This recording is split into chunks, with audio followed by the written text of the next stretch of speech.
les pays voisins auxquels on peut se comparer, comme le Maroc et l'Algérie, le Maroc et la Tunisie, n'ont pas cette situation. C'est un cas d'exception, l'Algérie. C'est un véritable désert syndical. Et ça montre toute la vacuité, justement, de sa société civile, toute sa faiblesse, parce qu'un de ses principaux acteurs est littéralement muselé par ce pouvoir. Donc c'est pour ça que, de mon point de vue, l'enjeu de la société civile, ce n'est pas juste un enjeu de projet de société, c'est un véritable projet d'ouverture politique, d'oxygénation de ce champ politique qui est pour le moment verrouillé. Merci.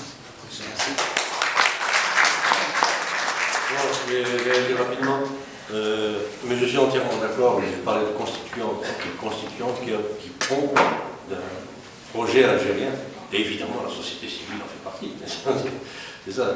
Mais la société civile laissée à elle-même dans des espèces de marché libre comme ça, des opinions, ça peut aller dans toutes les directions. Au fond, on n'est pas si en désaccord que ça.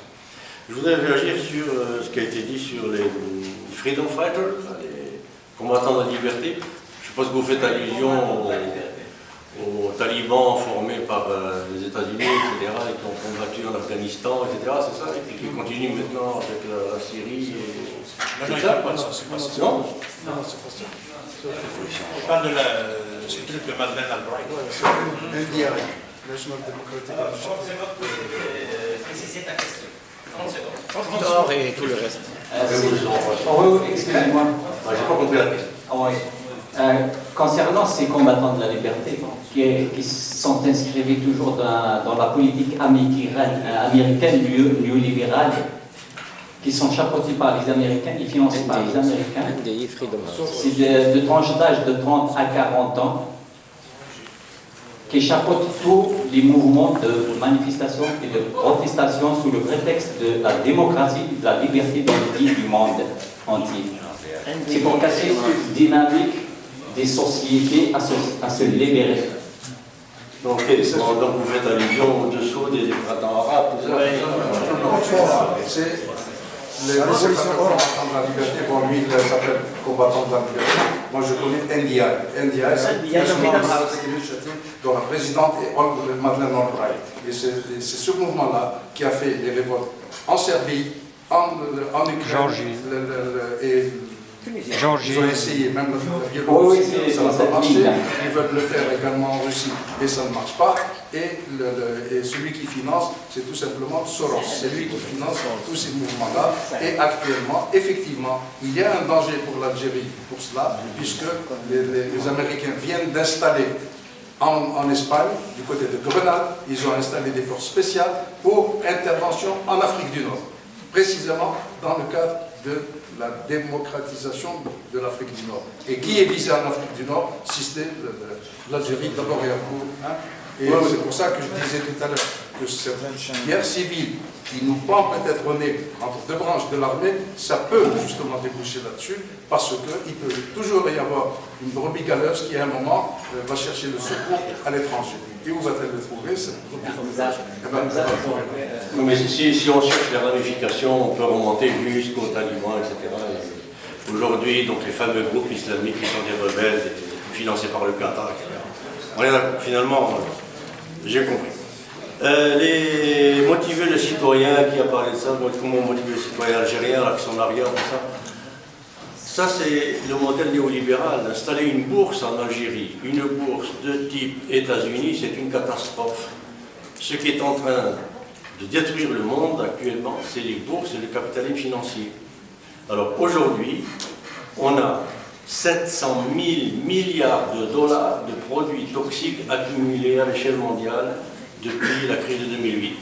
Et ça, ce sont les bourses et les actions et les produits dérivés à l'échelle mondiale. Et ça, c'est 20 000 milliards de plus qu'en 2008.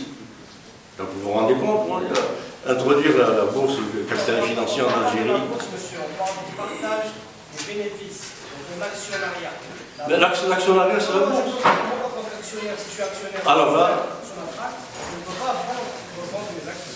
Alors là, ça serait un autre système, ça serait la bourse de type allemand ou de type scandinave ou japonais, où effectivement il est interdit de distribuer des dividendes supérieurs à la valeur réelle de l'entreprise. Et ça, il faut une constituante, il faut une constitution, Et il faut que ces lois soient inscrites dans la Constitution, comme les lois de la cogestion allemande sont inscrites dans la Constitution. Alors là, on est d'accord. Je pensais que vous faisiez allusion à l'actionnariat libre type bourse américaine. Les oligarques. Alors là, je termine avec ce point. Les oligarques, écoutez, on a 40 milliardaires algériens en euros, dont un qui est le plus riche de l'Afrique, apparemment.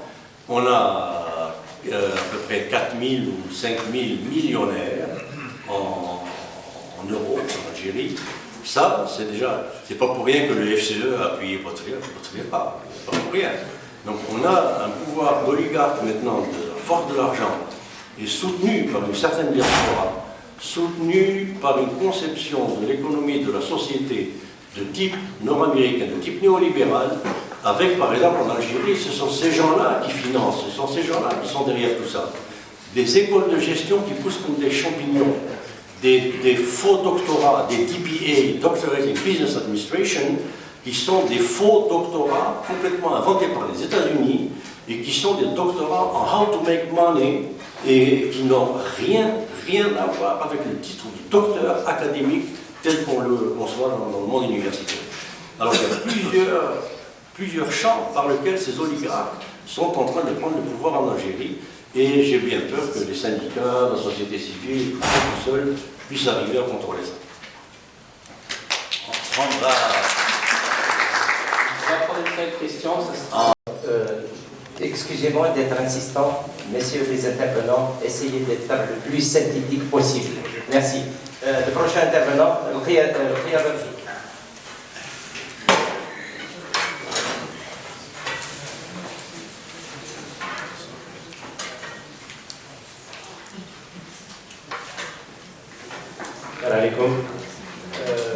Moi, je me pose une question, je la pose à l'assistante. Est-ce qu'on peut se considérer conséquent quand on pointe tous les problèmes-là, des retombées, ce qu'on a touché là, la corruption et tout ça, toutes ces questions-là, sans mettre le doigt à la source, c'est-à-dire qu'à l'origine. Est-ce qu'on est conséquent parce que de pointer, je veux dire, se demander pourquoi il y a corruption, pourquoi c'est-à-dire le partage, il n'y a pas de liberté.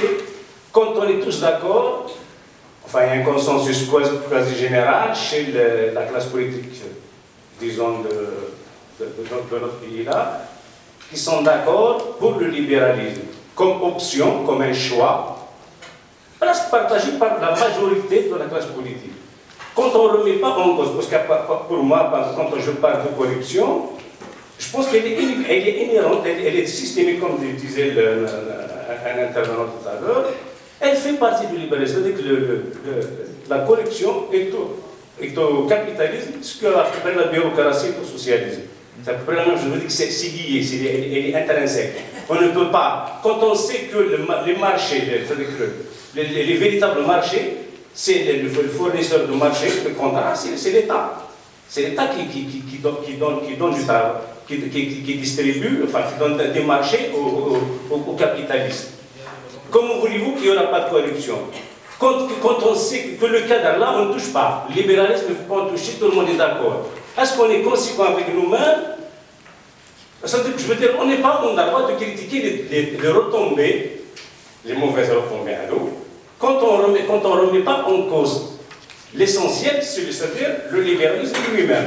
Et là, il y a un consensus, parce que général, surtout que maintenant, actuellement, le libéralisme tel qu'il est imposé aux pays sous-développés comme nous, et je veux dire, on a imposé avec la mondialisation, a imposé un certain libéralisme, c'est-à-dire qui est basé sur, par exemple, je continue mon idée, qui est basé sur la politique des choix comparatifs. C'est-à-dire, vous avez le pétrole, vous allez vous spécialiser dans le pétrole, et ça s'est imposé à tous les pays qui ont un avantage, qui ont un aspect dans leur économie. On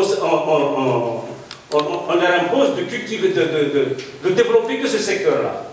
Comment voulez-vous qu'il y aura, avec ce choix libéral, qu'il y aura une politique nationale de développement au service de la population et tout ça? C'est impossible, du moment que c'est imposé. C'est-à-dire qu'avec le libéralisme, on n'aura aucune chance d'avoir un développement du pays tant qu'on n'a pas remis en cause ce libéralisme. C'est-à-dire pour mettre en avant beaucoup plus un État social bien sûr, au service de la majorité de la société. Donc, ma question, elle est là. Est-ce qu'il n'est pas temps, c'est-à-dire la question essentielle, ce n'est pas la corruption, ce n'est pas parce que la corruption est liée, de fait, c'est de s'attaquer à cet angle d'attaque, c'est le libéralisme n'est plus un choix politique qui est au service de la population. Si la classe politique algérienne prend cette conscience, à la limite, on peut inverser la tendance. Mais tant qu'on ne met pas le doigt sur ça, la tendance restera, et elle restera toujours comme ça. Voilà mon avis. Merci. Le prochain intervenant sera M. Karim Rabot, suivi de Badabdin. Je commencerai par remercier nos conférenciers. Ma question, c'est juste une remarque de la visite de Jean Kerry ce jour-ci à l'Algérie. À mon avis, c'est pour épauler le système actuel, comme ils l'ont fait déjà en 92, avant la démission de Chedli. C'était la marine française et la marine américaine, ils ont organisé des manœuvres pour menacer l'Algérie. Et ils l'ont fait, maintenant ils sont en train de le faire d'une façon diplomatique. Et il y avait le ministre, je pense, des Affaires étrangères russe, récemment, il a dit qu'il y a une menace énorme par les États-Unis pour l'Algérie, qui se prépare dans les frontières tunisiennes, libyennes. Ça, c'est la première question. Vos commentaires sur la visite de Jean Kerry. La deuxième, juste une petite remarque sur le projet d'Isatec. D'Isatec a une phrase, c'est une guerre entre l'Allemagne et la France. Bouteflika, quand il a fait son voyage en 2010 ou fin 2009 en Allemagne, il était charmé par la chancelière allemande. Il a accordé le projet d'Isatec pour la compagnie allemande. Par la suite, quand il est rentré en Algérie, il y avait le fameux Ouyahia qui a dit non. Qui a dit en fait, on n'a rien signé. Et nous, on a vu, moi j'ai vu ça sur Canal Algérie, que Bouteflika, il a signé les ententes avec la chancelière allemande. 2 jours plus tard, Ouyahia, il a tout nié, il a dit qu'on n'a rien signé, parce qu'il était forcé par les Français d'annuler tout ça.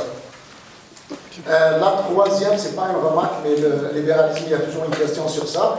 Mais quand on parle par exemple de corruption, c'est pas les mêmes niveaux de corruption. Quand on parle de corruption en Algérie, c'est des centaines de millions. Ici, par exemple, si on regarde ici ces jours-ci, ça fait plus de 6 mois, 7 mois au Québec, là, il y a la commission Charbonneau. Si on a à faire des commissions Charbonneau en Algérie, on fera peut-être des milliers de Charbonneau en Algérie. Et on aura besoin peut-être de 100 000 chaînes qui parlaient 24 sur 24 sur les corruptions.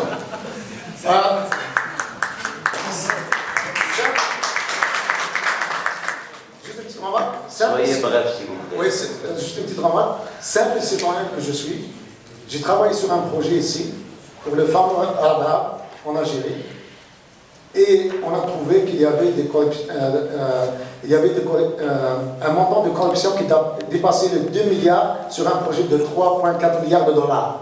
Les 2 milliards, c'était 1,5 milliard pour la France. Il y a même des gens du gouvernement de la France qui vont toucher l'argent.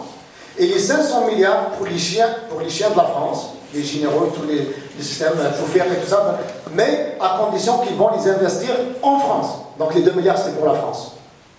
Donc, à mon avis, notre plus grand ennemi depuis longtemps, depuis 1830, c'est la France et elle restera notre premier. Et j'inviterai ceux qui ont la possibilité de dénoncer ça, de dénoncer la mafia mondiale, ce fantôme de mafia mondiale, qui le font, ceux qui sont appelés à faire des conférences, tout ça, à parler aux médias, de sensibiliser ces gens-là, et c'est ça qu'on peut faire ici, par exemple au Canada. Il faut les dénoncer. Il faut dénoncer cette mafia mondiale. Merci beaucoup, on a bien compris.